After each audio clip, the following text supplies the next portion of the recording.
the sunlit world of what he believes to be reality. But there is, unseen by most, an underworld, a place that is just as real, but not as brightly lit. A dark side.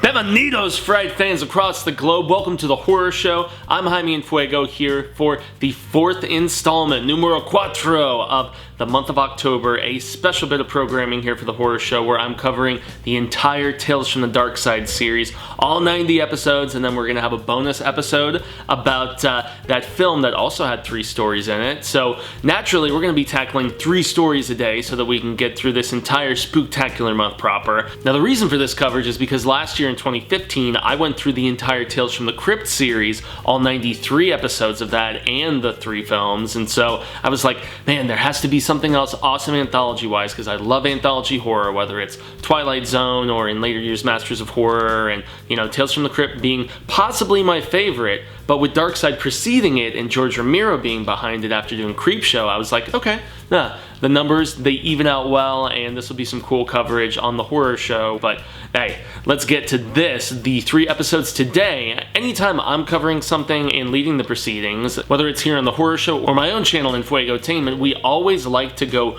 bueno, malo, and feo. That's just the way I attack, entertainment programming, man. I look for something good, something bad, and something ugly. And so the first 2 are pretty self-explanatory, but the feo, the ugly, it can be many things. It can be something just like, oh my lord, that gore was so crazy that it was ugly, but awesome ugly. But then there's those other instances where you're just like, oh my goodness, that was so ugly, stupid, feo, terrible. Why would they do something like that? So it can almost lie within the category of, the good or the bad, which is where it's almost like a wild card, like a Joker. And so this very first episode that we're going to be talking about today, the Bueno episode, the good episode, is entitled A Case of the Stubborns. Yeah, guys, this one is about a grandfather whose grandson just so happens to be Christian Slater, a rather young Christian Slater being 1985, but still probably playing a little bit younger than he should. And then Brent Spiner is in there as the Reverend, but yeah, this grandfather, he's dead. He dies one night, and then the next morning, as opposed to, going about his lack of business, as in doing nothing,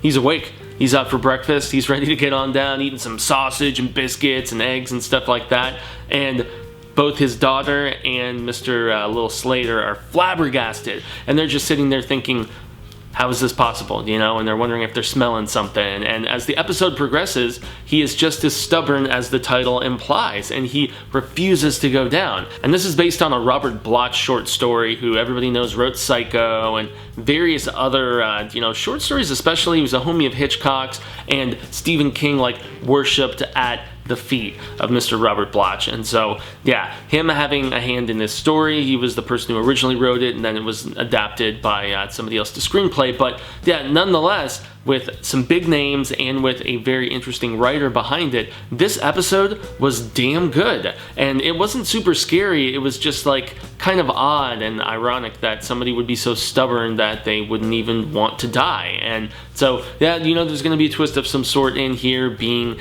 an anthology horror tale, but nonetheless, despite knowing that trope is eventually going to be in play, everything else was great about this. Spiner, while his role is very brief, it's iconic and cool, especially after seeing him on Outcast recently, and everyone knows him as Mr.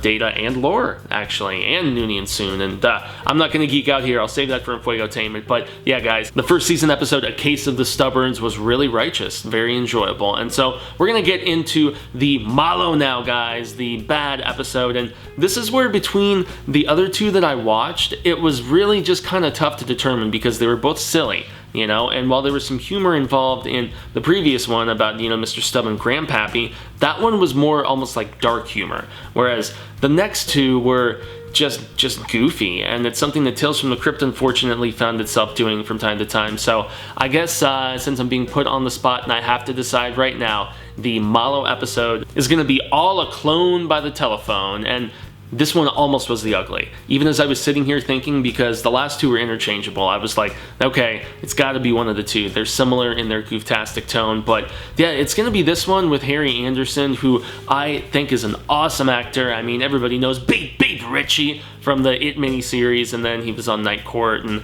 he was notably on an episode of Tales from the Crypt I really liked called Corman's Calamity, where he was this comic book artist for Tales from the Crypt, and everything he was drawing for the EC Comics was like coming to life. So that was an awesome second season episode. But yeah, this one just, I felt like, since this episode preceded that Tales from the Crypt episode, it's ironic to see him playing a similar creative, although you actually felt bad for, the other one in the Tales from the Crypt episode, Mr. Corman. But yeah, in this one, Leon, he's a TV writer who is not very inspired, and he has a lady who is, hoping for more from him and so on, but it's just not transpiring. You got Frank De Palma returning to direct, and I actually mentioned him as being the director of an earlier Bueno episode, I believe in the very first installment. He did an episode called The New Man about this weird kid who just appears out of nowhere. And so this is not like, it's not similar tone to that one. This is much more gooftastic, as I've said a few times now. But yeah, it didn't do it for me. It felt bad, especially for the sheer fact that it was about just being scared of technology. There's been a few episodes so far in this about just like an aversion, and I've talked about it countless times. It seems to be a running theme in the early 80s from writers, and maybe that's because they're adapting stories from even earlier, 5, 10, who knows how much longer. But yeah, this is about an answering machine that essentially starts effing up Leon's life and talking in his voice from an alternate dimension, and making calls to his lady, making calls to his office, making calls to his agent, so many different things, and just mucking up his life and making things all kinds of no bueno. And this episode was no bueno for the fact that it was more beating that red-headed dead horse here on Tales from the Dark Side about just, oh man, technology's bad, stay away from us, and the sentient aspect of it being possessed by other forces from other dimensions, whether evil or more gray or whatever. It was just after watching Word Processor of the Gods just a few episodes ago, this just it didn't do it for me so well. And the Mookie and Pookie episode, and there's it's a running trend on this show. So then we come to the final episode, the Feo episode, and I was originally thinking this might be the bad one, might have been the Malo, but it was just so weird, just ugly, strange. I mean, it had a similar comedic tone to the aforementioned, answering machine taking possession episode and trying to, mess up Mr. Harry Anderson's life. But this one, it's entitled Djinn, but you see how they're spelling it down there? Djinn, Djinn as it's pronounced, but no chaser. Yeah, interesting play on words right here. But this is about as manic as anything I have ever seen on any anthology horror episode. Like the rapid fire, like almost very quippy delivery of the dialogue between the lead, which is played by Charles Levin, who's a mainstay on Alice and then did lots of other just weird, random TV work. But his interplay with this lady who plays his wife is just, it's quippy, it's almost very Kevin Smith-esque or Tarantino-esque before its time, in the fact that it was so witty, and it's what saved this episode from being the Malo episode and being the bad episode, because the concept is silly and stoops. Him and his wife are NYC peeps, and they're just walking around somewhere in the city, and they happen to cross an area that at one point there's nothing there. There's just a bum, hanging and asking for change. And then when they turn after his wife mentions something about wanting to go, not Greek, but like Mesopotamian and really old school with how she wants to decorate their new pad, all of a sudden, there's a tent with all kinds of odd artifacts and, things from that era. We're talking Aladdin-type status, and as they walk into this tent that they both are cognizant of was not there a moment ago, they still proceed to buy said genie lamp. Yes, that's why the Aladdin reference is there, as stereotypical as it may be and cliched as it may be, but the whole episode is stereotypes and cliches galore, albeit with really witty dialogue and strange writing, and as I said, once again, just the talking between him and his wife, and like there's an exchange of insults between him and the guy who actually sells them the genie lamp at one point, and it is just the weirdest anthology horror that I have ever possibly watched. There was similar goofiness in the previous episode and also on Tales from the Crypt from time to time, but Charles Levin's character, as he's like interspersed with talking directly to the camera, fourth wall breaking and just addressing the audience, and so that's an interesting mixture as well. So I couldn't give this the bad distinction today. I just, you know, it was weird enough. It was so ugly, strange, and odd that it actually spoke to me for not being like donuts for scares. There was not even a tense moment in any of this. I mean, Kareem Abdul-Jabbar, for God's sake, was actually voicing the genie, the Djinn, as I should say, who was stuck inside the lamp, and the way that they actually get him out of the lamp is so dumb, my lord, but it's worth watching. This episode actually amused me a lot, as long as you're going in not really... You have to take these anthology episodes with a grain of salt, because there are some that are full-on frightening.